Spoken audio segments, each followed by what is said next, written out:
जो हमारे पहले थिंकर हैं वह हैं कन्फ्यूशियस। तो जो कन्फ्यूशियस हैं इनका पूरा नाम था कॉन्क्यू कन्फ्यूशियस। ये कुंग जाति में पैदा हुए थे।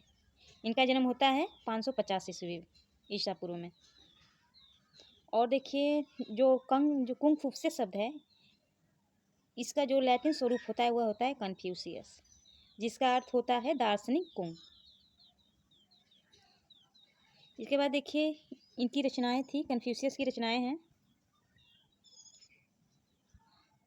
Book of documents, book of reads, Confucius, classic of poetry. ये इनकी कुछ रचनाएं हैं। इन्होंने सामाजिक विचार दिए। इनके विचारों को क्या कहा जाता था? तो इनके विचारों को कहा जाता था कन्फ्यूशियसवाद। इनके विचारों में हीगल की झलक मिलती है। इनकी मृत्यु होती है 480 पूर्व, 479-80 में इनकी मृत्यु हो जाती है।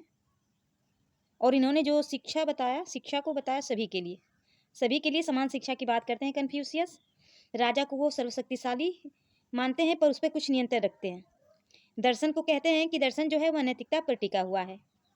पूर्ण नैतिकता के लिए 5 गुण प्रशिक्षण द्वारा नैतिकता प्राप्त करने के लिए क्या करते हैं? तो 5 गुणों को बतलाते हैं जो कि दर्शन के द्वारा उन्हें मिलेगा।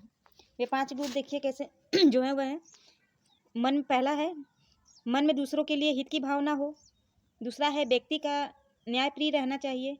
तीसरा है कि व्यक्ति जो है वह ईमानदार हो। चौथा है सही परंपराओं का पालन करना चाहिए व्यक्ति के द्वारा। और 5वां है ज्ञान की तलाश करनी चाहिए। ये बात करते हैं वे नैतिकता पाने के लिए 5 गुण जो होते हैं नैतिकता के, 5 गुण प्रशिक्षण द्वारा जो दिए जाते हैं वो उन्होंने बताया था। उसके बाद देखिए सामाजिक वर्गीकरण को मान्यता दी इन्होंने। ये 4 वर्गों को स्वीकृति करते हैं, लेकिन ये कठोरता का समर्थन नहीं करते। इन्होंने वर्णों की तो बात मानी है, वर्गों को तो इन्होंने स्वीकृत किया है, पर इन्होंने कठोरता का समर्थन नहीं किया है कि इनका पालन कठोरता से किया जाए। उसके बाद देखिए सामाजिक विभाजन के आधार पर एकीकृत चिन्ह बनाने की ये बात करते हैं। राजनीतिक प्रशासनिक सामाजिक कार्य केवल पुरुषों के द्वारा किया जाए। जो राजनीतिक या प्रशासनिक कार्य हैं और सामाजिक कार्य हैं वह केवल किसके द्वारा हो? तो पुरुषों के द्वारा हो। ये बात करते हैं कन्फ्यूशियस। उसके बाद इन्होंने नैतिकता के अभाव में राज्य में अराजकता होगी, ये बात कही है। कन्फ्यूशियस के विचारों से उनके जो तत्कालिक समाज के अनुकूल है, उनका जो विचार है उस समय जैसा इनके समाज में प्रभाव था। नेक्स्ट जो हमारे थिंकर आते हैं वो आते हैं प्लेटो। नेक्स्ट थिंकर हमारे आते हैं प्लेटो। जो प्लेटो हैं, प्लेटो का जन्म होता है 428 ईसा पूर्व में एथेंस के कुलीन परिवार में। एथेंस में 428 ईसा पूर्व में प्लेटो का जन्म होता है। इनकी माता का नाम था परिक्तियनी व पिता का नाम था एरिस्टोन। प्लेटो का वास्तविक नाम था एरिस्टोक्लेज, किंतु इनके चौड़े कंधे होने के कारण इनके गुरु द्वारा इनका नाम प्लेटो दे दिया गया। प्लेटो की जो सबसे महत्वपूर्ण रचना है, ये देखिए प्लेटो की सभी रचनाएं हैं। इनकी जो सबसे महत्वपूर्ण जो रचना है वह है द रिपब्लिक।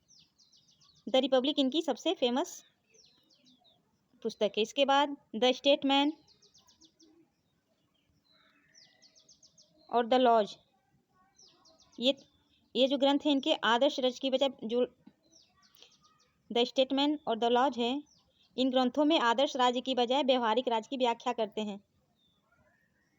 प्लेटो ने अपनी किताब क्रीटो में, जो इनकी पुस्तक क्रीटो है, क्रीटो में इन्होंने क्या किया है? तो क्रीटो में इन्होंने सुकरात को जब विष दिया गया था उस समय का जो वार्तालाप है उन्होंने क्रीटो में उसका उल्लेख किया है। देखिए जो प्लेटो की जो ग्रंथ थे, जो पुस्तकें थी, वह सभी क्या थी? तो संवाद शैली में थी। संवाद शैली में इनकी सभी पुस्तकें थी। प्लेटो के इन्होंने आदर्श राज की जनसंख्या बताई है 5040। प्लेटो का अध्ययन पद्धति जो है वह दार्शनिक और निगनात्मक पद्धति, प्लेटो का अध्ययन पद्धति है निगनात्मक। ये राजनीतिक शास्त्र को नैतिकता का एक भाग मानते हैं। और देखिए स्टेटमेंट्स, जो इनकी पुस्तक है द स्टेटमेंट्स, इसमें इन्होंने सर्वोत्तम संभावित राज्य का उल्लेख किया है। स्टेटमेंट्स में इन्होंने सर्वोत्तम संभावित राज्य का उल्लेख किया है।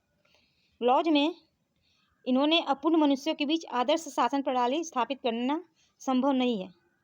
लॉज में ये कहते हैं कि अपूर्ण मनुष्यों के बीच आदर्श शासन प्रणाली स्थापित करना संभव नहीं है। और जो इनकी पुस्तक द स्टेटमैन है, इनमें इन्होंने विधि के शासन की भी बात की है। द स्टेटमैन में इन्होंने विधि के शासन की बात की है। प्लेटो के अनुसार यूनानी नगर राज्य में 2 प्रकार के नगर राज्य पाए जाते थे। इन्होंने कहा है कि 2 प्रकार के नगर राज्य पाए जाते थे। देखिए जो प्लेटो की रिपब्लिक है, रिपब्लिक पुस्तक, उसमें प्लेटो की सर्वश्रेष्ठ कृति है रिपब्लिक, जिसमें उन्होंने दार्शनिक शासकों का न्याय युक्त आदर्श राज्य की कल्पना की है। अर्नेस्ट बार्कर ने रिपब्लिक को 5 भागों में बांटा है। जो अर्नेस्ट बार्कर है, उन्होंने रिपब्लिक को कितने भागों में बांटा है? तो 5 भागों में बांटा है। पहला है आध्यात्मिक भाग, दूसरा नैतिक भाग, तीसरा शिक्षा, चौथा संपत्ति और परिवार, 5वां है आदर्श राज का पतन। बार्कर ने रिपब्लिक के बारे में लिखा है कि यह वास्तविक जीवन पर आधारित है। रिपब्लिक जो है वह वास्तविक जीवन पर आधारित है, यह बात करते हैं बार्कर। और एमर्सन ने प्लेटो के बारे में लिखा है कि प्लेटो दर्शन है तथा दर्शन क्या है? प्लेटो है, ये बात करते हैं एमर्सन। उसके बाद देखिए, इन्होंने न्याय प्रशासन की स्थापना करने के लिए प्लेटो ने 4 प्रकार के न्यायालय की बात की है। प्लेटो ने 4 प्रकार के न्यायालय बतलाए हैं: स्थायी पंचायती न्यायालय, क्षेत्रीय न्यायालय, विशेष चुने हुए न्यायाधीशों का न्यायालय और संपूर्ण जनता का न्यायालय। ये 4 प्रकार के न्यायालय की बात करते हैं प्लेटो। देखिए आधुनिक साम्यवाद और प्लेटो के साम्यवाद में क्या समानता मानी जाती है? तो दोनों व्यक्ति की तुलना में समाज और राज्य को महत्वपूर्ण मानते हैं। प्लेटो भी व्यक्ति की तुलना में समाज और राज्य को महत्वपूर्ण मानता है और आधुनिक साम्यवाद जो है वह भी। और दोनों व्यक्ति के कर्तव्यों पर बल देते हैं, दोनों वर्ग संघर्ष और शोषण का अंत करना चाहते हैं, दोनों निजी संपत्ति की संस्था का अंत करने पर बल देते हैं और दोनों स्त्री पुरुषों की समानता पर विश्वास करते हैं। देखिए आधुनिक साम्यवाद और प्लेटो के साम्यवाद में जो समानता है, ये देखिए ये सभी समानताएं हैं प्लेटो के साम्यवाद और आधुनिक साम्यवाद में। और देखिए प्लेटोवाद और फांसीवाद में आधारभूत अंतर है। प्लेटोवाद नैतिकतावाद पर आधारित है और फांसीवाद जो है वह नैतिकता का विरोधी है। प्लेटो आदर्शवाद है तो फांसीवाद यथार्थवाद है। प्लेटोवाद जो है वह संयम नैतिकता पर आधारित है तो फांसीवाद दमन पर आधारित है। प्लेटोवाद साम्यवादी है तो फांसीवाद साम्यवाद विरोधी है। प्लेटोवाद शांति पर आधारित है तो फांसीवाद हिंसा पर आधारित। प्लेटोवाद आत्मनिर्भर नगर राज्य का समर्थन करता है, फांसीवाद साम्राज्यवाद का समर्थन करता है। प्लेटोवाद का मूल उद्देश्य न्याय की स्थापना करना, जबकि फांसीवाद का मूल उद्देश्य क्या है? तो स्वार्थ हेतु की पूर्ति करना। इसके बाद देखिए जो प्लेटो की चिंतन पद्धति थी, उसमें इन्होंने द्वंद्वात्मक पद्धति, विश्लेषणात्मक पद्धति एवं निगमनात्मक पद्धति के साथ कुछ अंशों पर ऐतिहासिक पद्धति का भी प्रयोग किया है। प्लेटो ने एकेडमिक नामक जो इनकी संस्था थी, शैक्षणिक संस्था थी, इसका निर्माण किया, इसका स्थापना की उन्होंने 386 ईसा पूर्व में। और यह जो है इनका जो एकेडमी है, यह यूरोप का प्रथम विश्वविद्यालय है। उसके बाद एकेडमी में प्रवेश के लिए क्या जरूरी था? तो गणित का ज्ञान होना जरूरी था एकेडमी में, अगर प्रवेश कोई लेना चाहता है तो। प्लेटो जो था वह सुकरात का शिष्य था और सुकरात के इस विचार से वह अत्यधिक प्रभावित था कि सद्गुण ही ज्ञान है। जो सुकरात का विचार था सद्गुण ही ज्ञान है, इससे प्रभावित थे प्लेटो। और देखिए जो प्लेटो हैं उनके अनुसार विचार यानी जो आइडियाज हैं वह पूरे संसार का मूल तत्व होता है। भौतिक दुनिया विचारों की छाया मात्र है और यह यथार्थ विश्व विचारों की परछाई है। जो परछाई विभाग जो इन्होंने सिद्धांत दिया था, वे कहते हैं कि जो भौतिक दुनिया है वह विचारों की छाया मात्र है, इसलिए यह यथार्थ विश्व विचारों की एक परछाई है। और उनके अनुसार जो विश्व है वह 2 प्रकार का है। पहला जो विश्व है, विश्व का जो प्रकार है पहला, वह विचारों की दुनिया है, दूसरा जो है वह भौतिक व वास्तविक दुनिया है। तो ये बात करते हैं। और इन्होंने जो सत्य के संबंध में भी 2 प्रकार बतलाए हैं। हेरोक्लेटिस के अनुसार यह विश्व निरंतर परिवर्तनशील है। जब यूनान था, जो जिस समय प्लेटो थे, उस समय सत्य के विषय में 2 प्रकार के विचार बहुत प्रचलित थे। एक था हेरोक्लेटिस का विचार, जो कहते थे कि यह विश्व जो है वह निरंतर परिवर्तनशील है, और दूसरा था पैरामेनिस का विचार, जो कहते थे सत्य सदैव स्थायी और अपरिवर्तनशील होता है। प्लेटो ने दोनों विचारों के बीच सामंजस्य कर कहा कि जो प्लेटो ने कहा कि सत्य स्थायी होता है, परंतु उसकी परछाई क्या होती है? तो सदैव परिवर्तित होती रहती है। उसके बाद प्लेटो ने व्यक्ति के संबंध में जो विचार दिए हैं उसमें उन्होंने 3 प्रकार के गुण बतलाए व्यक्ति में: विवेक का, साहस का और तृष्णा का। और जो विवेक का प्रधान हुआ वह शासक हुआ, जो जिसमें साहस की प्रधानता है वह सैनिक, और जिसमें तृष्णा की प्रधानता है वह उत्पादक होता है। प्लेटो का प्रसिद्ध कथन है कि राज व्यक्ति का बृहद रूप है, राज व्यक्ति का बृहद रूप है। और प्लेटो के जो राज्य के विचार है, उन्होंने अपने पुस्तक जो है इनकी द रिपब्लिक में आदर्श राज की व्याख्या की है। ये किसी वास्तविक राज्य की बात नहीं की है इन्होंने, वह आदर्श राज की। उनके अनुसार राज का निर्माण ओक की वृक्ष से नहीं बल्कि व्यक्तियों के चरित्र से होता है। प्लेटो कहते हैं कि जो राज्य है उसका निर्माण ओक के वृक्ष से नहीं होता है बल्कि व्यक्तियों के चरित्र से होता है। और इन्होंने आंगिक या जैविक सावयव सिद्धांत को राज्य की प्रकृति के रूप में माना है कि जो राज्य है उसकी प्रकृति आंगिक है, जैविक है या सावयवी है। प्लेटो ने व्यक्ति की अपेक्षा राज को प्राथमिकता दी। और जो इनकी पुस्तक थी देखिए रिपब्लिक, उसके पात्र भी पूछे जाते हैं कि इसमें से 3 का 4 का नाम दे दिया जाएगा, उसमें बतलाया जाएगा कि इसमें कौन एक नहीं है। तो देखिए जो रिपब्लिक थी इनकी पुस्तक, उसमें जो प्रधान पात्र थे वह थे पॉलीमार्कस, एडिमेंस और ग्लूकोन। पॉलीमार्कस, एडिमेंस और ग्लूकोन। उसके बाद जो राज की उत्पत्ति के सिद्धांत की बात करते हुए ये कहते हैं कि जो राज है वह एक प्राकृतिक संस्था है। प्राकृतिक संस्था है क्या? राज्य। प्लेटो के अनुसार जो राज्य है वह नैतिक है। प्लेटो ने राज्य में विधि और दंड को इन्होंने कोई स्थान नहीं दिया है। उसके बाद ये बात करते हैं न्याय सिद्धांत की। तो न्याय सिद्धांत के विषय में इन्होंने कहा कि प्रत्येक व्यक्ति को अपना अपना हक दिलाना ही मिलना ही क्या है? तो न्याय है। न्याय सिद्धांत जो है वह व्यक्ति की आत्मा का गुण है, ये बात करते हैं प्लेटो। और उसके बाद देखिए इन्होंने प्लेटो ने तत्कालीन यूनान में जो समाज प्रचलित न्याय का सिद्धांत था उससे खंडन करते हैं, जिसका प्रतिपादन किया था सोफिस्ट, पॉलीमार्कस, थ्रेसिमेकस और ग्लूकोन ने। इन चारों के विचारों का प्लेटो क्या करते हैं? तो खंडन करते हैं। देखिए बार्कर कहते हैं कि प्लेटो ने व्यक्तिवादी, अणुवादी एवं भौतिकवादी न्याय को मान्यता का पूर्णतः खंडन किया। बार्कर क्या कहते हैं कि प्लेटो ने व्यक्तिवादी, अणुवादी एवं भौतिकवादी न्याय की मान्यता का पूर्णतः खंडन किया। और जो सोफिस्ट विचारक थे वह मूलतः भौतिकवादी एवं उपयोगितावादी ही थे, जिनका इन्होंने खंडन किया था। जो देखिए कैफिलस थे, जो कैफिलस के अनुसार क्या कहते हैं? कैफिलस की सत्य क्या है? तो कैफिलस कहते हैं कि जो सत्य बोलना व ऋण चुका देना ही क्या है? तो न्याय है। प्लेटो ने इसका खंडन किया, कहते हैं कि सत्य का पूर्ण ज्ञान, देखिए सत्य बोलना या ऋण चुका देना ही न्याय है, ये प्लेटो का इसका खंडन करते हैं। वे कहते हैं कि स्थिति परिस्थिति के अनुसार सत्य बोलना भी जरूरी नहीं है, यह न्यायपूर्ण होगा कि नहीं उस समय परिस्थिति के अनुकूल ही बताया जा सकता है। इस बात पे क्या कहते हैं? प्लेटो उसका खंडन करते हैं। पॉलीमार्कस क्या कहते हैं? तो पॉलीमार्कस कहते हैं कि जो शत्रु है उसके साथ शत्रुता व मित्र के साथ क्या किया जाए? मित्रता की जाए, तो वही न्याय है। इसका भी खंडन इसके प्लेटो के द्वारा किया जाता है। और जो थ्रेसिमेकस है वे क्या कहते हैं? तो ये न्याय को कहते हैं कि शक्तिशाली का हित ही क्या है? तो न्याय है। तो इस बात का भी खंडन किया गया था प्लेटो के द्वारा। ग्लूकोन ने कहा कि न्याय मनुष्यों के परस्पर समझौते का परिणाम है। उनके अनुसार न्याय असक्त व्यक्तियों की आवश्यकता है। ग्लूकोन की मान्यता हॉब्स के समान थी। प्लेटो ने इस मान्यता का भी खंडन किया। वे कहते हैं प्लेटो की न्याय बाह्य नहीं बल्कि आंतरिक होता है। और इन्होंने न्याय के 2 प्रकार बतलाए हैं और जिसका निर्माण वे शिक्षा के द्वारा करना चाहते हैं। पहला व्यक्तिगत स्तर पर, दूसरा सामाजिक स्तर पर। इनकी पुस्तक रिपब्लिक है, इसमें इन्होंने क्या बतलाया? तो इन्होंने सरकार के विभिन्न रूपों का वर्णन किया है। पहला अभिजात तंत्र, दूसरा सैनिक तंत्र, तीसरा धनिक तंत्र, चौथा प्रजातंत्र और 5वां निरंकुश तंत्र। ये 5 रूप बतलाए हैं प्लेटो ने अपनी पुस्तक रिपब्लिक में। सरकार के 5 रूप रिपब्लिक में बतलाए गए हैं प्लेटो के द्वारा: अभिजात तंत्र, सैनिक तंत्र, धनिक तंत्र, प्रजातंत्र और निरंकुश तंत्र। उसके बाद देखिए इन्होंने राजतंत्रीय शासन प्रणाली को सर्वश्रेष्ठ बतलाया है। प्लेटो ने राजनीतिक शासन राजतंत्रीय जो शासन प्रणाली है वह सर्वश्रेष्ठ है प्लेटो के अकॉर्डिंग। प्लेटो ने शासन को कहा है, शासन क्या है? तो शासन एक कला है। ये दार्शनिक राजा का समर्थन करते हैं। सेबाइन जो थे, सेबाइन ने प्लेटो के दार्शनिक राजा को क्या कहा? तो सेबाइन ने प्लेटो के दार्शनिक राजा को प्रबुद्ध अधिनायकवाद कहा है।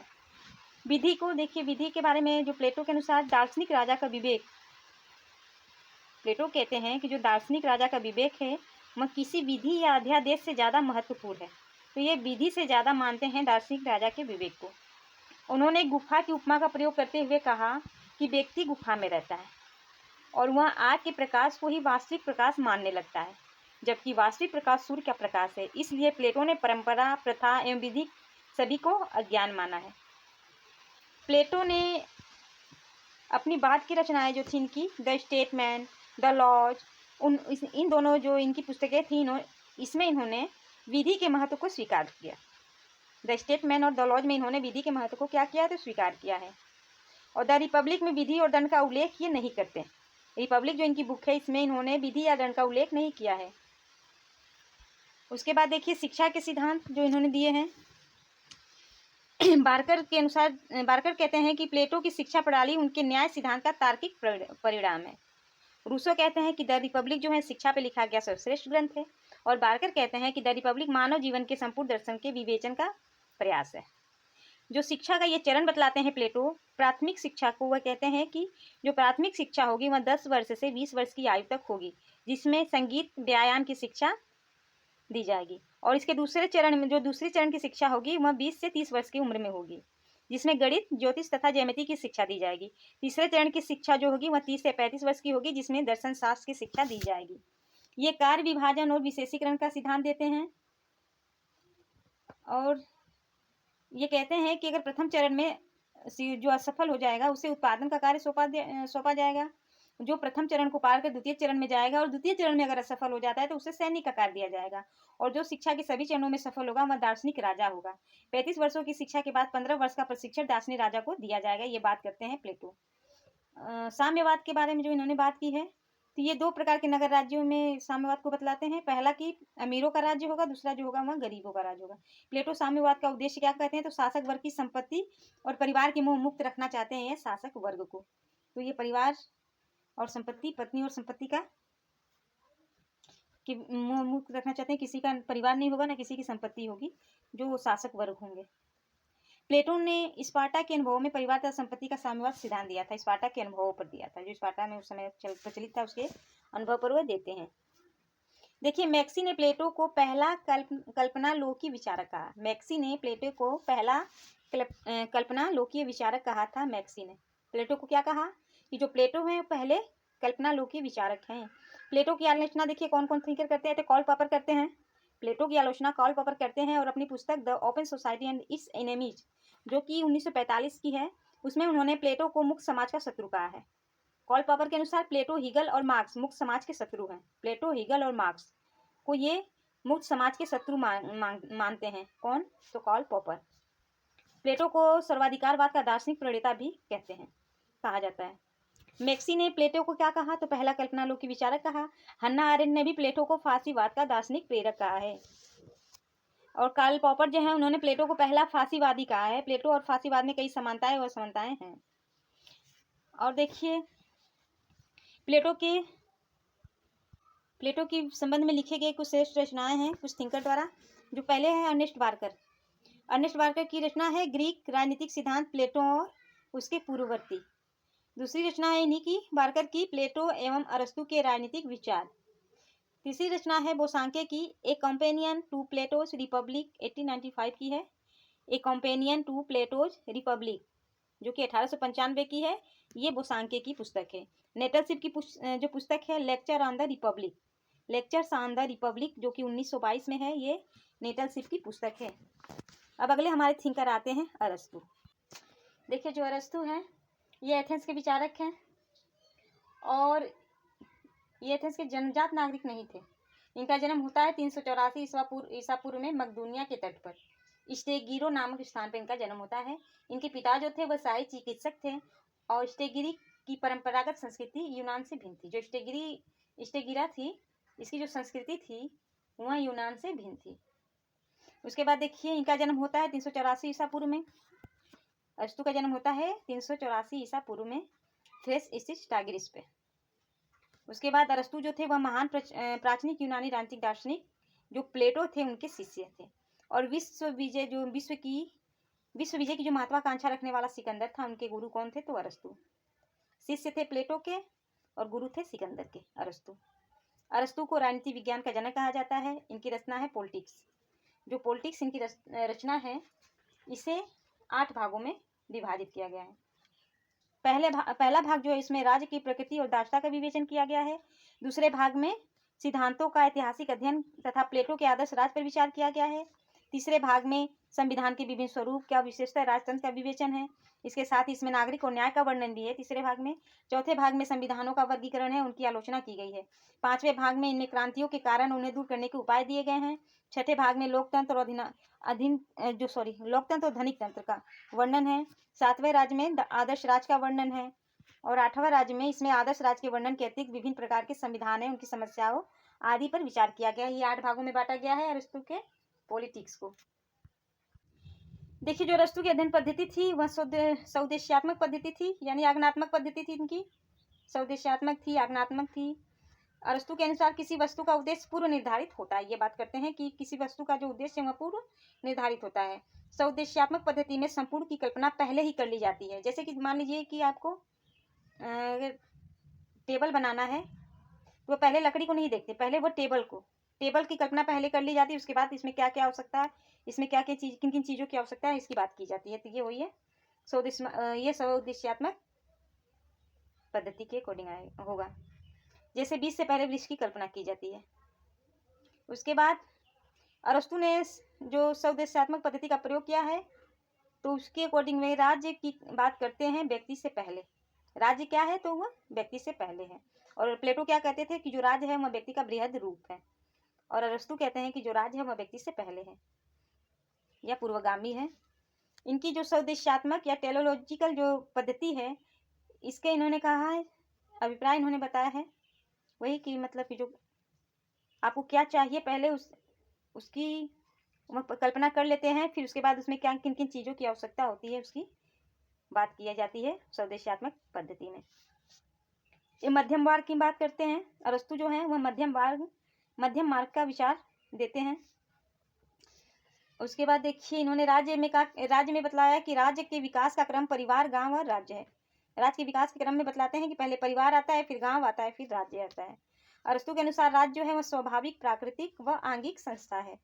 अरस्तु के अनुसार राज्य जो है वह समुदायों का समुदाय है।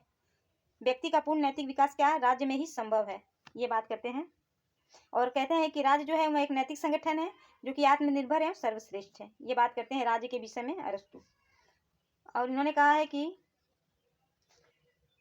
जो व्यक्ति राज्य से बाहर है वह पशु के समान है, ये बात करते हैं अरस्तु। राज्य की महत्व देते हैं ये। अरस्तु के जो आदर्श राज्य की विशेषता है वह बतलाते हैं कि जो शासन प्रणाली है वो पॉलिटी होनी चाहिए, शासन प्रणाली पॉलिटी होनी चाहिए। राज्य की जो जनसंख्या की उन्होंने कोई, जैसे प्लेटो ने 5040 बतलाया था, अरस्तु ने ऐसी बात नहीं की। वह कहते हैं कि राज्य की जनसंख्या न ज़्यादा हो न कम हो, राज्य का आकार भी न ज़्यादा हो न कम हो, राज्य जो है समुद्र के किनारे स्थित हो, नागरिकों का चरित्र जो है वह बुद्धिमान हो, साहसी हो और दोनों का मिला जुला रूप हो। ये आंगिक राज्य की बात करते हैं। आंगिक राज्य के समर्थक राज्य को व्यक्ति से ज़्यादा महत्व देते हैं। जो आंगिक राज्य के समर्थक करते हैं वे क्या करते हैं, तो राज्य को व्यक्ति से ज़्यादा महत्व देते हैं। राज्य व्यक्ति का पूर्वगामी मानता है राज्य को। अरस्तु जो है राज्य को व्यक्ति का पूर्वगामी मानता है। और ये राज्य को स्वाभाविक अथवा प्राकृतिक संस्था मानते हैं। देखिए जो सावयवी या आंगिक विचार मानने वाले जो विचारक हैं उनमें प्लेटो, अरस्तु, रूसो, हीगल और ग्रीन, इन्होंने राज्य को आंगिक या सावयवी माना है। उसके बाद देख लीजिए अरस्तु ने जो राजनीति की परिभाषा दी है, उन्होंने कहा कि मानवीय जीवन के दो पक्ष होते हैं, आर्थिक और व्यक्तिगत। जो व्यक्ति का राजनीतिक व सामाजिक जीवन है, इसलिए अरस्तु ने व्यक्ति को एक राजनीतिक प्राणी का नाम दिया गया। क्या कहते हैं, man is a political animal. और अरस्तु ने भौतिक आवश्यकताओं की बात की है। वे कहते हैं भौतिक आवश्यकता विद्यमान होती है जो पशुओं से मिलती है, परंतु व्यक्ति की मूल विशेषता नैतिक सद्गुणी जीवन यापन में है जो ईश्वर की विशेषता के समान है। भौतिक आवश्यकता पशुओं से मिली है व्यक्तियों में, ये बात करते हैं अरस्तु। परिवार के विचार की बात करते हुए कहते हैं कि परिवार को महत्व दिया गया है इनके द्वारा। परिवार में अरस्तु ने पति, पत्नी, बच्चे व दासों को भी शामिल किया है। अरस्तु के अनुसार परिवार एक स्वाभाविक संस्था है और परिवार में पति, पत्नी, बच्चे व दास होने चाहिए। डनिंग कहते हैं कि जब पति पत्नी को निर्देशित करता है तब उसकी भूमिका संवैधानिक सलाहकार की होती है। अरस्तु के विषय में डनिंग कहते हैं कि जब पति पत्नी को निर्देशित करते हैं तो उनकी भूमिका क्या होती है, संवैधानिक सलाहकार के रूप में होती है। पिता पुत्र को निर्देशित करते हैं तो अधिनायकवादी हो जाते हैं, और जब मालिक दास को निर्देशित करते हैं तो उनकी भूमिका जो होती है वह निरंकुश हो जाती है। डनिंग कहते हैं कि जो अरस्तु हैं जब पति पत्नी को निर्देशित करते हैं तो उनकी भूमिका संवैधानिक सलाहकार के रूप में होती है। अगर पिता पुत्र को निर्देशित करता है तो अधिनायकवादी होता है, और मालिक दास को निर्देशित करता है तो वह जो भूमिका होती है वह निरंकुश हो जाती है। उसके बाद देखिए दास प्रथा पे इन्होंने अपने विचार दिए हैं। इन्होंने दास प्रथा का समर्थन किया, अरस्तु ने दास प्रथा का समर्थन किया है। अरस्तु ने कहा है कि जो दास है वह प्रकृति कहते हैं कि जो प्रकृति का नियम है कि श्रेष्ठ अधीनों पर शासन करे, जो श्रेष्ठ है वह अधीनों पर क्या करे, तो शासन करे। यह क्या है, तो प्रकृति का नियम है। अतः इनका कहना है कि जो दास प्रथा वह क्या था, वह प्राकृतिक था। दास प्रथा दासों व स्वामी दोनों के लिए उपयोगी होती है, ये बात करते हैं। उसके बाद देखिए इन्होंने विधि के शासन की भी बात की है। अरस्तु ने अपने गुरु प्लेटो के विपरीत विधि के शासन को महत्व दिया। प्लेटो ने महत्व नहीं दिया था, उन्होंने आखिरी जो पुस्तक थी उनकी दौलत और स्टेटमेंट्स में विधि की बात की थी, लेकिन अरस्तु जो है वह विधि को क्या कहते हैं, तो महत्व देते हैं। विधि युग युग के अनुभव की सिंचित निधि है। अरस्तु कहते हैं कि जो विधि है वह युग युग के अनुभव की सिंचित निधि है। और अरस्तु कहते हैं कि विधि वासना रहित विवेक है। अरस्तु ने विधि को ही सद्गुण का पर्याय माना है। अरस्तु की पुस्तक है पॉलिटिक्स, जिसमें उन्होंने कहा है जब व्यक्ति विधि व न्याय से परिपूर्ण होता है तो वह सर्वोत्तम होता है, परंतु इससे अलग होने पर वह निकृष्ट बन जाता है। ये बात करते हैं अरस्तु। नागरिकता के विषय में भी इन्होंने बात कही है। तो नागरिकता में कहते हैं कि जो व्यक्ति नागरिक है जो शासन कार्यों में भाग लेता है, मतलब नागरिकता उससे ही प्राप्त है जो कि शासन कार्यों में भाग लेता है और जिसके पास समय होता है। इन्होंने देखिए दास, बच्चों और औरतों को नागरिक नहीं माना है। बारकर के अनुसार अरस्तु की नागरिकता की कल्पना राज्य में करदाता के रूप में न होकर शेयर होल्डर या अंशधारी के रूप में है। बारकर कहते हैं कि अरस्तु की जो नागरिकता की कल्पना है वह राज्य में करदाता के रूप में न होकर शेयर होल्डर या अंशधारी के रूप में होती है। अरस्तु ने नागरिकता का आशय सरकार के न्यायिक और प्रशासनिक कार्यों में भागीदारी से लिया है। उसके बाद देखिए नागरिकता नहीं मानते किसको किसको, तो महिलाओं को, शिल्पी, बूढ़े एवं बच्चे, दासों और विदेशियों को ये नागरिकता नहीं देते हैं। और उनका कहना है कि प्रकृति का नियम है कि वरिष्ठ जो है हो गया ना, ये बात हो गई आप लोग की। उसके बाद देखिए ये श्रेष्ठ मनुष्य के गुण बतलाते हैं जिसमें संयम, साहस और न्याय की बात करते हैं। संपत्ति पर इन्होंने विचार दिया है तो व्यक्ति का मूल विकास नैतिकता पे है। ये नैतिकता आंतरिक होती है और जो संपत्ति है वह बाह्य परिस्थितियों में पाई जाती है।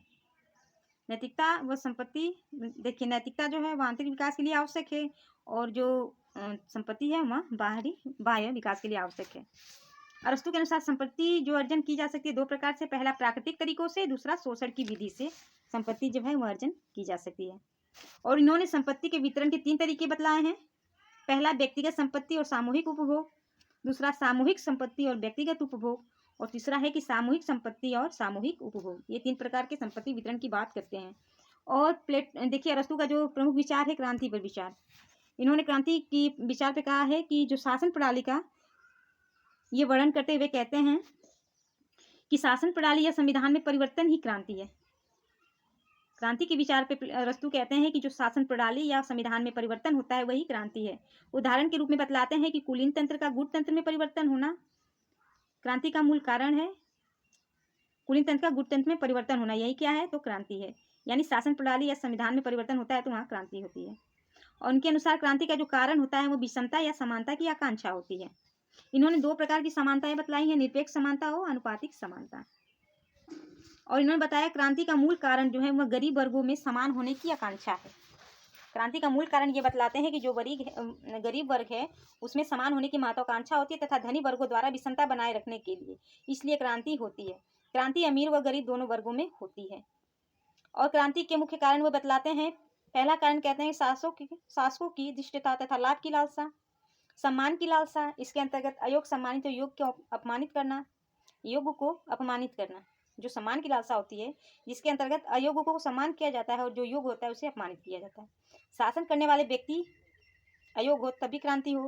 घृणा के कारण भी क्रांति होती है क्योंकि धनी वर्ग में जनता शासकों से घृणा करती है। और उसके बाद देखिए शासन प्रणालियों में क्रांति के कारण बतलाए हैं। प्रजातंत्र में क्रांति तब होती है, इन्होंने कहा जब प्रजातंत्र में क्रांति होती है जब एक लोकप्रिय नेता आम जनता को धनी व्यक्तियों के विरुद्ध भड़काए और धनी व्यक्तियों के साथ अत्याचार हो, तब क्या होती है, तो प्रजातंत्र में क्रांति होती है। जब एक लोकप्रिय नेता समूचे शक्तियों को स्वयं प्राप्त करना चाहे तब। धनिक तंत्र में क्रांति शासन तंत्र के आपसी झगड़े की गुटबंदी द्वारा होती है। कुलीन तंत्र में क्रांति मूल कारण शासन करने वाले व्यक्तियों को सीमित संख्या के कारण होती है। और राजतंत्र में क्रांति का मूल कारण है शासक वर्गों के आपसी मतभेद। इन्होंने क्रांति रोकने के भी उपाय बतलाए हैं जिसमें मध्यम वर्ग का शासन क्रांति रोकने का सर्वश्रेष्ठ उपाय है। इन्होंने मध्यम वर्ग को दिया है। जनता में अपने कानून के पालन में उसके प्रति सम्मान की भावना रखी जाए, शासकों का जनता से व्यवहार अच्छा हो, समाज में विषमता का अभाव हो, ऐसे बात करते हैं। उसके बाद इन्होंने शासन प्रणाली का वर्गीकरण किया है। तो इन्होंने संविधान की निम्न विशेषता बतलाई है। पहला, विभागों का निर्धारण व बंटवारा।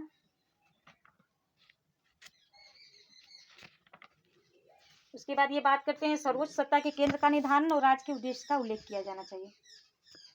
शासन प्रणाली का वर्गीकरण करते हुए ये 6 प्रकार की शासन प्रणालियों की बात करते हैं। पहला, और इसे 2 रूपों में व्यक्त करते हैं, मतलब 2 रूप में 6 प्रकार की होगी। जो पहला रूप होगा वह शासन प्रणाली का शुद्ध रूप होगा जिसमें 3 प्रकार की होगी। राजतंत्र जो एक व्यक्ति का शासन हो, कुलीन तंत्र जो कुछ लोगों का शासन हो, संवैधानिक शासन तंत्र जो बहुमत का शासन हो। ये शासन प्रणाली के शुद्ध रूप के अंतर्गत आएंगे। और शासन प्रणाली के भ्रष्ट रूप के अंतर्गत निरंकुश तंत्र आएगा तंत्र आएगा या धनिक तंत्र या लोक, और तीसरे में आएगा लोकतंत्र। ये क्या है? तो ये भ्रष्ट प्रणाली है। तो अच्छी प्रणालियां हैं राजतंत्र, कुलीन तंत्र, संवैधानिक शासन तंत्र। और जो बुरी प्रणाली है उसमें निरंकुश तंत्र है, गुट तंत्र है और लोकतंत्र है। और इन्होंने सर्वोत्तम व्यवहारिक शासन प्रणाली को बतलाया है। उसके बाद अरस्तु का जो न्याय सिद्धांत है वह समानुपातिक है। न्याय के दो भागों में इन्होंने विभाजित किया है। संपूर्ण न्याय की बात करते हैं और विशेष न्याय की बात करते हैं। संपूर्ण न्याय का आशय है सामाजिक नैतिकता, और संपूर्ण न्याय के लिए सात्विकता शब्द प्रयुक्त किया गया है इनके द्वारा।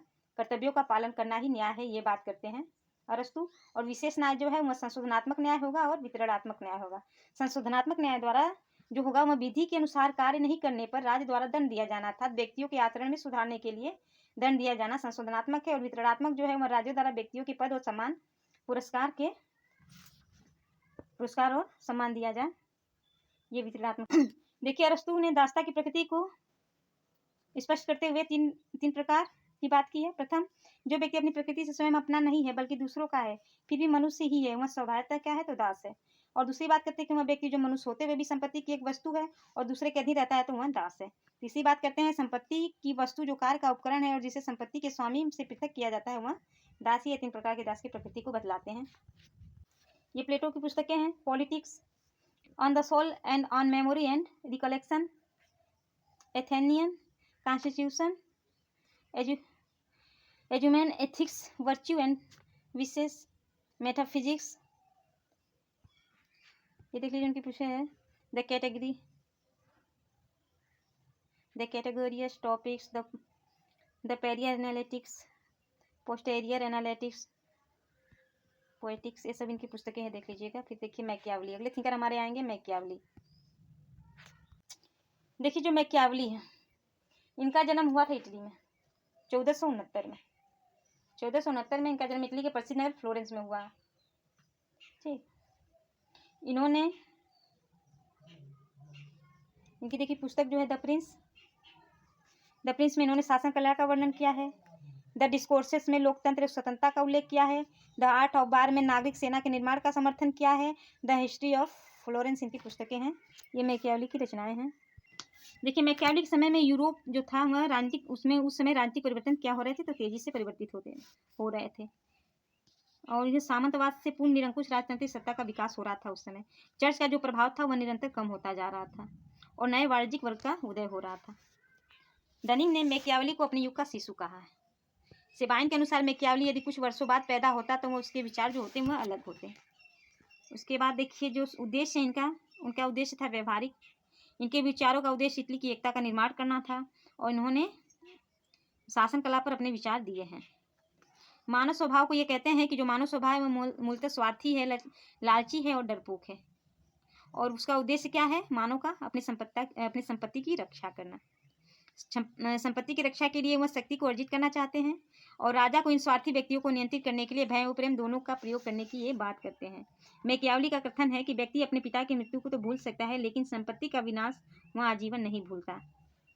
मैकियावली ने मानव स्वभाव को सार्वभौमिक माना है क्योंकि व्यक्ति जो है वह स्वार्थी है।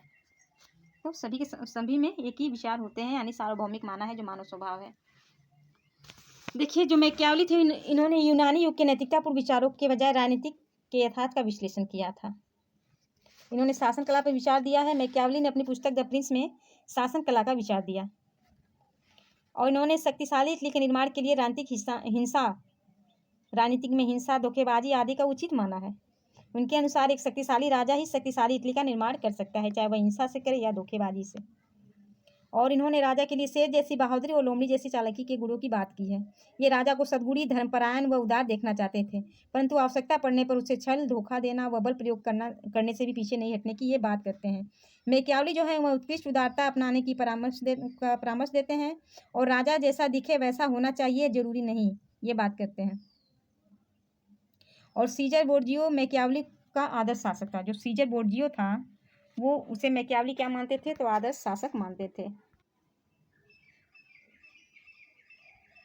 ये मानव स्वभाव की बात करते हैं राजनीति मैकियावली। मानव के अनुसार जो मानव देखिए स्वभाव जो हमने देख लिया है कि मानव स्वार्थी है, झगड़ालू है।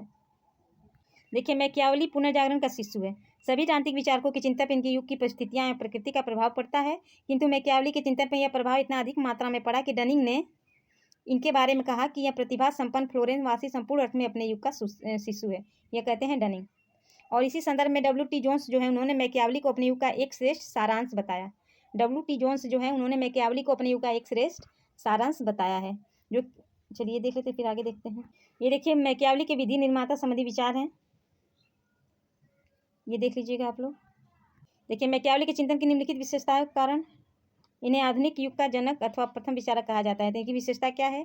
यथार्थवादी और बुद्धिजीवी दृष्टिकोण, मनोवैज्ञानिक दृष्टिकोण, आधुनिक अध्ययन पद्धति की शुरुआत, संघ राज्य का पूर्वगामी है, व्यवहार में प्रभुसत्ता की धारणा को स्वीकृति करते हैं, शक्ति की राजनीति का जनक माना जाता है इन्हें, आधुनिक समग्रवाद के पूर्वगामी है, राष्ट्र राज का समर्थन करते हैं और राजनीतिक में अनैतिकता का समर्थन करते हैं, जो मैकियावली है। ये सद्गुण और भाग्य की भी बात करते हैं, वर्च्यू और फॉर्च्यून की बात करते हैं। मैकियावली जो है वह राजा को सद्गुण का सहारा लेना चाहिए, भाग्य का नहीं। ये कहते हैं कि जो राजा है वह सद्गुण का सहारा ले, भाग्य का नहीं, तथा शक्ति द्वारा विपरीत परिस्थितियों में भी वह नियंत्रण की जा सकती है। उसके बाद बर्लिन के अनुसार राजनीति की अनैतिकता का संबंध नैतिकता के दो मानदंड बतलाए। बर्लिन की रचना है the originality of Machiavelli. The originality of Machiavelli ये जो है यह बर्लिन की रचना है। मैकियावली के विचार में शक्ति राजनीति का विचार पाया जाता है। उसने राजनीति को धर्म से पृथक कर दिया।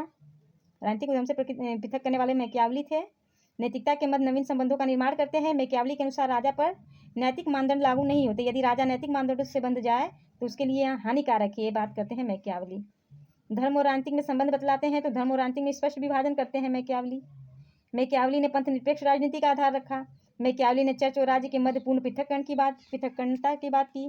चर्च इटली में एकता पैदा करने में समर्थन नहीं दे रहा था, इसलिए इन्होंने अन्य शक्तियों को भी एकता उत्पन्न करने में बाधा उत्पन्न करने वाली बात की।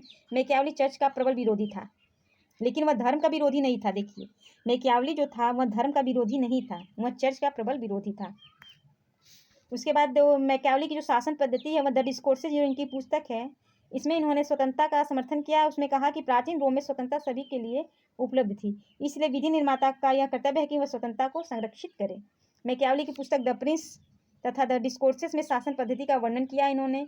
द प्रिंस में शक्तिशाली राजा का समर्थन किया है तथा द डिस्कोर्सेस में इन्होंने गणतंत्री राज्य का समर्थन किया है। द प्रिंस में शक्तिशाली राजा और द डिस्कोर्सेस में गणतंत्री राज का समर्थन करते हैं। और मैकियावली ने व्यवहारिक रूप में निरंकुश राजतंत्र को सर्वश्रेष्ठ शासन प्रणाली माना तथा सैद्धांतिक रूप में उन्होंने गणतंत्र को सर्वश्रेष्ठ शासन प्रणाली माना। उसके बाद उन्होंने नागरिकों का सामूहिक विवेक एक व्यक्ति के विवेक से ज़्यादा महत्वपूर्ण होगा की बात की है। गणतांत्रिक शासन सर्वश्रेष्ठ होता है, लेकिन ये उन्हीं समाजों में लागू हो सकता है जहाँ के व्यक्ति जो है वह सद्गुणी हो। इनके अनुसार मैकियावली के अनुसार स्विट्जरलैंड जैसे देश में यह प्रणाली लागू की जा सकती है, क्योंकि यहाँ के व्यक्ति जो है वह सद्गुणी है। शक्ति की बात करते हैं तो शक्ति राजनीति का समर्थन करते हैं और ये केंद्रित शक्ति का समर्थन करते हैं। शक्ति को बढ़ाने के लिए बल प्रयोग को भी ये अंतिम विकल्प के रूप में मानते हैं। हिंसा का जो प्रयोग हो वो शीघ्रता से करना चाहिए, ये बात करते हैं। हिंसा का प्रयोग बर्बर एवं त्वरित रूप से करना चाहिए। मैकियावली ने किसी भी साधन का प्रयोग करने की शक्ति अर्जित करने का समर्थन किया है। ये शक्ति अर्जन को ही राजनीति का मूल उद्देश्य मानते हैं। मैकियावली शक्ति अर्जन को ही राजनीति का मूल उद्देश्य मानते हैं। और राष्ट्रवाद के विषय में जो इनके विचार है, देखिए राष्ट्रवाद की उत्पत्ति का आधार मैकियावली के विचारों में मिलता है।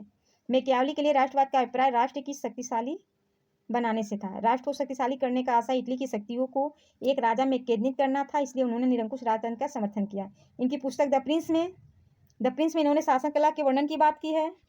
इनकी पुस्तक देखिए मैकियावली की रचना द डिस्कोर्सेस ऑन लिवी में इन्होंने लोकतंत्र एवं स्वतंत्रता का उल्लेख किया है। द प्रिंस में जो कि 1532 में है, इसमें इन्होंने शासन कला का वर्णन किया है। द हिस्ट्री ऑफ फ्लोरेंस में इन्होंने द हिस्ट्री ऑफ फ्लोरेंस का हिस्ट्री लिखा है। द आर्ट ऑफ वार जो है इसमें इन्होंने नागरिक सेना के निर्माण का समर्थन किया है। और अगले जो हमारे थिंकर आ जाएंगे वो होंगे हॉब्स। ये देखो विचारकों का कुछ क्रम है जो कि हमें क्रम में लगाने के लिए जाता है। तो पहले आते हैं बोधा जो 1530 से 1596। उसके बाद आते हैं हॉब्स 1588 से 1679। स्पिनोजा आते हैं 1632 से 1677। स्पिनोजा के बाद आएंगे लॉक 1632 1704। फिर आएंगे लॉक के बाद मॉन्टेस्क्यू। उसके बाद आएंगे ह्यूम। उसके बाद आते हैं बर्ग। ये हमारे थिंकर्स हैं जो जिनका क्रम दिया गया है। तो हम देख रहे हैं हॉब्स के बारे में। देखिए जो हॉब्स है इनका जन्म होता है 1588 में ब्रिटेन के माल्सबरी में। माल्सबरी के पास एक वेस्टपोर्ट है, वहाँ इनका जन्म होता है। इनके जन्म के समय स्पेन की जल सेना ने इंग्लैंड पर आक्रमण कर दिया था। इस भय के वातावरण में थॉमस हॉब्स का जन्म होता है और वे उनका जन्म होता है जो वह जन्म समय के पूर्व ही हो जाता है। और इन्होंने कहा है कि जो थॉमस हॉब्स कहते हैं कि भय को ये इन्होंने अपना जुड़वा भाई कहा है, भय को इन्होंने अपना जुड़वा भाई कहा है। हॉब्स चार्ल्स प्रथम का शिक्षक था। जो हॉब्स था वो जो चार्ल्स प्रथम थे उनका गुरु था, शिक्षक था, इसलिए राजतंत्र का ये समर्थक थे। हॉब्स क्या थे? तो राजतंत्र के समर्थक थे। हॉब्स की अध्ययन पद्धति जो है, थॉमस हॉब्स का प्रसिद्ध कथन है कि ज्ञान का अंत शक्ति है। इन्होंने दी कॉर्पोर, इनकी पुस्तक है दी कॉर्पोर, जो कि 1655 में है, कहा कि थॉमस हॉब्स ने राजनीति विज्ञान का अध्ययन ज्यामिति भौतिकी, दी कॉर्पोर में इन्होंने क्या कहा था? 1655 में ज्ञान का अंत शक्ति है। ये अपनी पुस्तक देखिए, इनकी पुस्तक का जो नाम है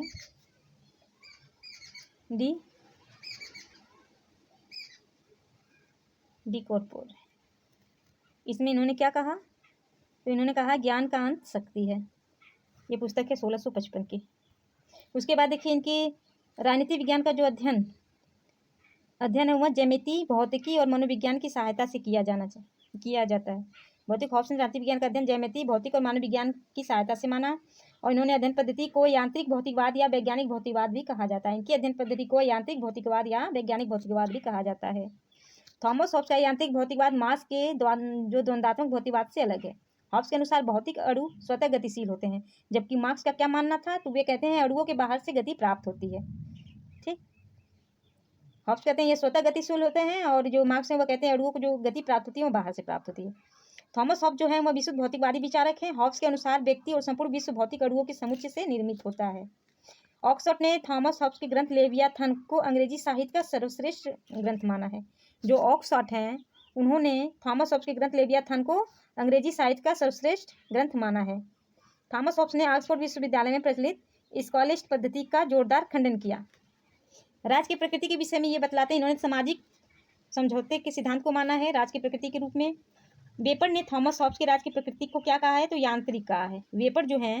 वेपर ने थॉमस हॉब्स के राज की प्रकृति के यांत्रिक कहा है। राज्य जो है मानव द्वारा निर्मित है। यह विचार थॉमस हॉब्स द्वारा पहली बार आधुनिक युग में दिया गया। हॉब्स के अनुसार राज्य एक यंत्र है, यह मानव निर्मित संस्था है, न कि देवी। राज्य प्राकृतिक अथवा देवी संस्था नहीं है। यांत्रिक राज्य के समर्थक व्यक्तिवादी को ये महत्व देते हैं, व्यक्तिवाद को। हॉब्स, लॉक और बेंथम और मिल ये राज्य को यंत्रवत मानते हैं, यंत्र के समान मानते हैं। व्यक्तिवाद, तो व्यक्तिवादी विचारधारा देते हुए कहते हैं कि थॉमस हॉब्स जो है वह उनके पीछे व्यक्तिवादी होने का जो कारण है वो निम्नलिखित है। पहला कारण है कि राज्य का निर्माण व्यक्तियों के समझौते से हुआ है। दूसरी बात ये कहते हैं कि राज्य के निर्माण का मूल उद्देश्य है आत्म संरक्षण। तीसरी बात कहते हैं कि थॉमस हॉब्स ने राज्य की उत्पत्ति के दैवीय सिद्धांत जो जेम्स प्रथम द्वारा दिया गया था उसका खंडन किया। उसके बाद थॉमस हॉब्स के अनुसार यदि राज्य की व्यक्ति के आत्म संरक्षण में असफलता हो तो राज्य के विरुद्ध क्रांति की जा सकती है। ये बात कहते हैं व्यक्तिवाद। राज्य के विरुद्ध क्रांति की जा सकती है अगर आत्म संरक्षण जो सेल्फ प्रिजर्वेशन है उसमें अगर असफल हो राज्य, तो व्यक्ति क्या करेगा? राज्य के विरुद्ध क्रांति करेगा। उसके बाद थॉमस हॉब्स के अनुसार व्यक्ति का जो स्वभाव होगा वह लालची है, स्वार्थी है, वह शक्ति प्राप्त करना चाहता है, यश प्राप्त करना चाहता है, उसकी इच्छाएं जो है वह उसका अंत नहीं है। ठीक, फिर जो थॉमस हॉब्स उन्होंने समाज के विषय में कहा है कि जो समाज है वह कृत्रिम है, वह कृत्रिम राज की भांति है। समाज जो है वह आणविक प्रकृति का है। जो आणविक प्रकृति का तात्पर्य बतलाया है, समाज व्यक्तियों के समूह है तथा समाज में प्रत्येक व्यक्ति अणु की भांति स्वतंत्र है। थॉमस हॉब्स के अनुसार प्राकृतिक अवस्था पूर्व सामाजिक एवं पूर्व राजनीतिक अवस्था थी। उसके बाद सामाजिक समझौते की पूर्व अवस्था को उन्होंने प्राकृतिक अवस्था कहा था। प्राकृतिक अवस्था सभी विरुद्ध सभी संघर्ष की अवस्था थी। उसके बाद ये कहते हैं कि जो प्राकृतिक विधि है मानव विवेक या बुद्धि का नियम ही प्राकृतिक विधि है। थॉमस हॉब्स के समझौते में विशुद्ध विवेक का प्रयोग देखा जा सकता है। उसके बाद इन्होंने थॉमस हॉब्स के चिंतन में 19 प्रकार की प्राकृतिक विधि का उल्लेख है। 19 प्रकार की प्राकृतिक विधि का उल्लेख करते हैं थॉमस हॉब्स अपने चिंतन में। और सामाजिक समझौते के सिद्धांत उन्होंने का अभिप्राय बतलाया, व्यक्तियों व समुदाय में आपस में मिलकर राज्य का निर्माण किया गया। थॉमस हॉब्स कहते हैं कि मैं अपने ऊपर शासन का अधिकार इस व्यक्ति या व्यक्ति समूह को सौंप रहा हूँ, लेकिन शर्त यह है कि आप ही हमारी शक्तियाँ इसे सौंप दें। थॉमस हॉब्स कहते हैं कि व्यक्तियों ने अपने आत्म संरक्षण के लिए आपस में समझौता करके अपनी सभी शक्तियाँ एक सर्वोच्च राजा को सौंप दी, लेवियाथन को सौंप दी। राज या राजा राम समझौते का परिणाम है, समझौते का भाग्य नहीं है। राज या राजा जो है वह समझौते का परिणाम है, समझौते का भाग्य नहीं है। समझौते किसके किसके बीच होता है? तो व्यक्तियों के, और व्यक्ति जो है वह आपस में और लेवियाथन के बीच होता है समझौता। उसके बाद देखिए थॉमस हॉब्स का समझौता एक दार्शनिक सत्य है, एक सैद्धांतिक समझौता है, ऐतिहासिक नहीं। थॉमस हॉब्स के सामाजिक समझौते में सहमति का सिद्धांत पाया जाता है। सहमति का सिद्धांत थॉमस हॉब्स के समझौते में पाया जाता है। थॉमस हॉब्स के अनुसार राज्य जो है वो ठोस विवेक का परिणाम है।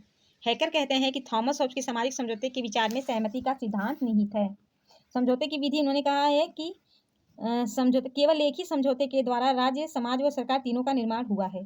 समझौते का मूल उद्देश्य आत्मसंरक्षण, राज्य, समाज व सरकार की तीन संस्थाएं हैं और समझौता भंग होने पर व्यक्ति पुनः प्राकृतिक अवस्था में चले जाएंगे। सभी व्यक्ति समझौते के द्वारा अपनी सभी शक्तियों का राजा जो अपनी सभी शक्तियां वे राजा को प्रदान कर देंगे। समझौते के बाद व्यक्तियों के पास अधिकार नहीं रहता है। संप्रभुता की बात करते हैं। थॉमस हॉब्स के विचारों में वैधानिक संप्रभुता का विचार देखा जाता है। इनके अनुसार संप्रभुता की विशेषताएं सर्वोच्च, शक्तिशाली, असीमित, अदेय, अविभाज्य और निरंकुश है। थॉमस हॉब्स के पहले बोंदा ने संप्रभुता पर ईश्वरीय कानून और नैतिकता के प्रतिबंध आरोपित किए थे। थॉमस हॉब्स ने संप्रभुता को सभी प्रतिबंधों से क्या कर दिया तो मुक्त कर दिया। उन्होंने चर्च को भी राज्य के अधीन बना दिया। हॉब्स ने चर्च को भी राज्य के अधीन बना दिया। हॉब्स ने राज्य की शक्ति को पूर्ण सत्तावादी माना और संप्रभु का आदेशी विधि है, यह बात करते हैं हॉब्स। हॉब्स ने राज्य, सरकार व समाज के मध्य कोई विभाजन नहीं किया है। इसके बाद देखिए इन्होंने स्वतंत्रता की बात की है। जे सेबाइन है, सेबाइन ने हॉब्स की संप्रभुता के लिए थॉमस हॉब्स संप्रभुता की काल्पनिक निगम की संज्ञा दी गई है और यह सब सेबाइन ने हॉब्स की संप्रभुता, सब जो सेबाइन है इन्होंने हॉब्स की संप्रभुता को काल्पनिक निगम कहा है। काल्पनिक निगम हॉब्स की संप्रभुता को किसने कहा है तो सेबाइन ने कहा है। स्वतंत्रता पे हॉब्स कहते हैं कि विधि का मौन रहना ही स्वतंत्रता है। वाहन कहता है कि थॉमस हॉब्स के विचारों में एक तरफ अराजकतावाद है तो दूसरी तरफ निरंकुशतावाद का खतरा। उसके बाद देखिए शक्ति के सिद्धांत का प्रयोग सहमति से किया जाता है। यह दो व्यक्तियों या समूहों की आपसी अंतरक्रिया के परिणाम स्वरूप निर्मित होता है। उसके बाद थॉमस हॉब्स के अनुसार शक्ति एवं बल में भेद है और अवैधानिक शक्ति की कल्पना अतार्किक है। थॉमस हॉब्स ने शक्ति एवं सत्ता में अंतर नहीं किया। उसके बाद देखिए इनके चिंतन में उपयोगितावाद का आधार भी विद्यमान है क्योंकि राज्य को एक उपयोगी संस्था मानते हैं थॉमस हॉब्स। और इन्होंने थॉमस हॉब्स के जीवन काल में इंग्लैंड में एक लेवलर्स का आंदोलन चल रहा था। लेवलर्स जो एक आंदोलन था जो राजनीतिक समानता की मांग कर रहे थे। दूसरा डीगर्स का आंदोलन था। लेवलर्स और डीगर्स दो थे जो आंदोलन चला रहे थे। जो लेवलर्स था वह राजनीतिक स्वतंत्रता समानता की मांग कर रहा था और जो डीगर्स थे वे आर्थिक समानता की मांग कर रहे थे। लेवलर्स राजनीतिक समानता के समर्थक थे और डीगर्स आर्थिक समानता के समर्थक थे। थॉमस हॉब्स की जो रचना है हिस्ट्री ऑफ पेलोपोनेशियन वार जिसका इन्होंने अनुवाद किया। हॉब्स के अनुसार कानून न्यायोचित और अन्यायोचित नियम है। जो कोई विधि से विपरीत नहीं है उसे अन्यायोचित नहीं माना जा सकता। इनकी महत्वपूर्ण रचना लेवियाथन है जो उसने अंग्रेजी में लिखी। क्लेरेंडन थे जिन्होंने हॉब्स के समकालीन विचारक थे, जो हॉब्स के घोर आलोचक थे। उन्होंने लेवियाथन को जला दिया था ऑक्सफोर्ड विश्वविद्यालय में। हॉब्स ने डी कॉर्पोर में डी सीवे नामक रचना लिखी जो कि लैटिन में थी। माइकल ऑक्सफोर्ड ने लेवियाथन को अंग्रेजी साहित्य में लिखी गई बेहतर रचना बतलाया। Elements of law, nature and politic Hobbes की प्रथम रचना थी। Elements of law, nature and politic जो है यह हॉब्स की प्रथम रचना थी। ये dialogue on the civil war ये जो थी हॉब्स की अन्य रचनाएं हैं। देखिए